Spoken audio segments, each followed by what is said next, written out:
লাগাচ্ছ না, এই যে চশমাটা তোমার লাগানো দরকার ছিল। তুমি যে চোখটা চেঞ্জ করছো না, ছানি দিয়ে পড়েছে। এটা কি হবে ভাই? সামনের বছর অব্দি যে তুমি চশমা চেঞ্জ করবে, কতদিন মানে থাকবে চোখ? কিছু সব থাকবে। তার দিয়ে বলে একটা কাগের চোখ লাগিয়ে দিই। না না, কাগের চোখ কেন লাগাতে হবে? কি কাগের চোখ কেন লাগাতে? কাক ধরতেই পারবি না তো চোখ কোথা দিয়ে লাগাবি? কাক ধরবো, কাকও ধরবো, কাকে বাবাকেও ধরবো, সব কাককে ধরবো। ধরে দেখ, মানে তোর মাথা খুবলে দেবে। আবার বলে খুব একটা কাক ধরে দেখ। ওই জন্যই তো একটা কাক ধরে দেখা। যেভাবে হোক, নালে বলো তাহলে শ্মশানে চলো, কালীঘাট শ্মশানে চলো, গিয়ে ওখানে দুটো চোখ লাগে। নিমতলা শ্মশানে না, তাহলে চলো নিমতলাতেই চলো, চল। ওখানে লাখ লাখ মরা পুড়াচ্ছে দেবী, অনেক চোখ পুড়ে যাচ্ছে। কাকে চোখে পড়ে নাকি তাই বলে?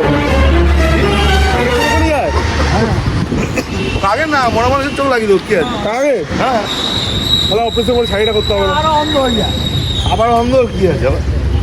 কাকার হেয়ারস্টাইলটা কিন্তু হেভি দিন দিন। মানে চুলে শ্যাম্পু দেয় না, কতদিন আঠা হয়ে গেছে মাথা পুরো। না না, আমি বলছো কেন? তুই দেখ হাত দিয়ে। না না, তারা প্রতিদিন সকালে বয়স্ক লোক ঠান্ডা কি করে? সকালে বয়স্ক ঠান্ডা স্নান করবে কি করে?